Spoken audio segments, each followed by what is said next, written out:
जनता थोड़ी सर गवाहों को सुनने वाली है, वो सबूत देखने वाली है, वो तो अदालत ही देखेगी। और 25 केजरीवाल जी ने भी क्या कहा था जब उन्होंने बाहर निकले, जब उनका पहला भाषण हुआ, उन्होंने कहा था कि मैं और नेताओं की तरह नहीं हूं, मेरी मोटी चमड़ी नहीं है, मुझे फर्क पड़ता है, मेरे ऊपर कोई आरोप लगाता है तो मुझे बहुत फर्क पड़ता है, मेरे मन में बड़ी व्यथा है, मुझे बहुत दर्द है इस बात का कि मेरे ऊपर ये लांछन लगाया गया। तो अब ये दाग तो 25 साल, जैसे आपने कहा 25 साल हो सकता है कि ना धुले, तो फिर तब तक इसीलिए तो जनता की अदालत में जा रहे हैं।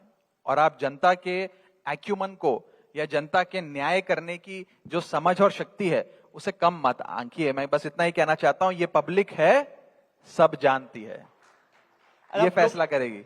लोग ये भी कह रहे हैं कि उनको इस्तीफा इसलिए देना पड़ा क्योंकि शर्तें ऐसी थी, वो अपने ऑफिस नहीं जा सकते, फाइलें नहीं देख सकते, दस्तखत नहीं कर सकते, तो काम क्या करते, मतलब वो चीफ मिनिस्टर की पोस्ट पर होते हुए भी काम ही नहीं कर पाते। देखिए, मैंने भी वो सुप्रीम कोर्ट का ऑर्डर पढ़ा जिसे हमारे विरोधी लगातार पढ़ पढ़ के सुनाते हैं।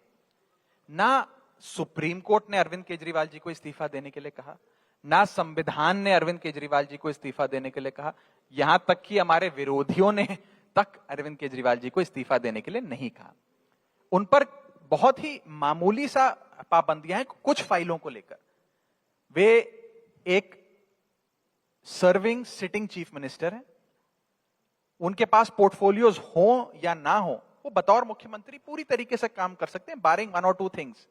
मेरा यह मानना है कि अरविंद केजरीवाल जी ने जब ना संविधान, ना कोर्ट, ना विरोधियों ने, किसी ने इस्तीफा नहीं मांगा, उन्होंने नैतिकता के आधार पर इस्तीफा दिया। और जब फरवरी में प्रचंड बहुमत की आम आदमी पार्टी की सरकार आएगी तो केजरीवाल जी फिर दिल्ली के मुख्यमंत्री बनेंगे और मजबूती से काम करेंगे। इसमें एक थ्योरी और चलती है, ये कहा जाता है कि जब केजरीवाल जी जेल गए तो शायद उनको ये लगा कि मेरे मतलब दिल्ली की जनता जो है उठ खड़ी होगी कि आपने हमारे चीफ मिनिस्टर को और जो उस पर झूठे आरोप है उनको जेल में डाल दिया। ऐसा कुछ हुआ नहीं, कोई दिल्ली में बहुत बड़े प्रदर्शन या आंदोलन ऐसा कुछ हुआ नहीं। उससे उनको शायद ये लगा कि भाई अब जनाधार जो है थोड़ा खिसक रहा है, इसलिए ये सब करना पड़ रहा है। सौरभ भाई, आपसे बेहतर ये कौन जानता है कि राजनीति में जनाधार बरकरार है या जनाधार खिसक रहा है। इसका इकलौता मापदंड है चुनाव। चुनाव में जनता उसका फैसला करती है कि आपका जनाधार कितना कायम है। मुझे लगता है कि यह फैसला चुनावों में आएगा। और जहां तक कि पब्लिक आउटरीच की बात आप कर रहे हैं, दिल्ली के कोने कोने में आवाज उठी कि केजरीवाल हमारा बेटा है, हमारा भाई है, उसके साथ गलत हुआ। रामलीला मैदान में 5 लाख से ज्यादा लोग इकट्ठे हुए, उन्होंने अपनी आवाज बुलंद करी। दिल्ली की सड़कों पे, बसों में, मेट्रो में लोगों ने इसका विरोध प्रदर्शन दर्ज कराया।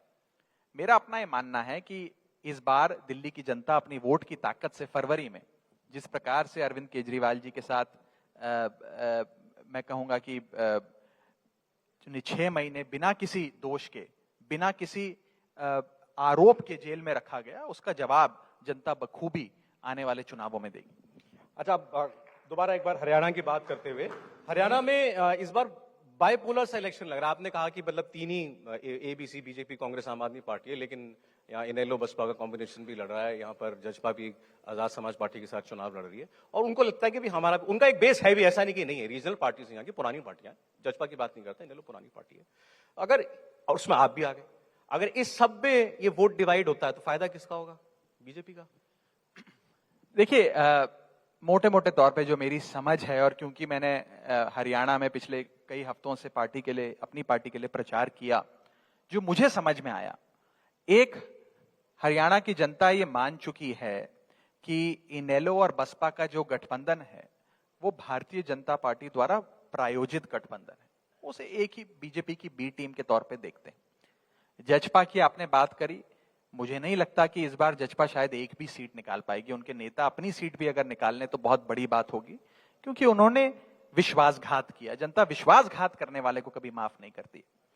तो मोटे मोटे तौर पे जो मेरी राजनीतिक समझ कहती है कि 3 राजनीतिक दल हैं जिनमें कांटे की टक्कर है, ए, बी और सी।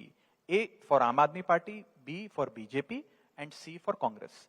इन्हीं के बीच में लड़ाई है। और जैसा कि मैंने कहा, एक राजनीतिक दल को जनता सत्ता में बिठाएगी, एक राजनीतिक दल को विपक्ष में बिठाएगी, और एक राजनीतिक दल को इसमें से सत्ता की चाबी देगी कि वो चाबी जहां घूमेगी सरकार उसी की। कहां घूमेगी, यही तो मैं पूछ रहा हूं तब से आपसे, कहां घूमेगी वो चाबी? इसके लिए थोड़ा इंतजार करिए। अच्छा, ये ऑर्डर भी यही रहने वाला है, ए बी सी, मतलब नतीजों में? मैं चाहूंगा कि यही रहे, सबसे ज्यादा सीटें एक ही आए, उसके बाद अन्य राजनीतिक दलों उसके बाद बी किया है। नहीं, मैं ये नहीं कह सकता। एक ही आए। मैं तो चाहूंगा सारी सीटें एक ही हैं।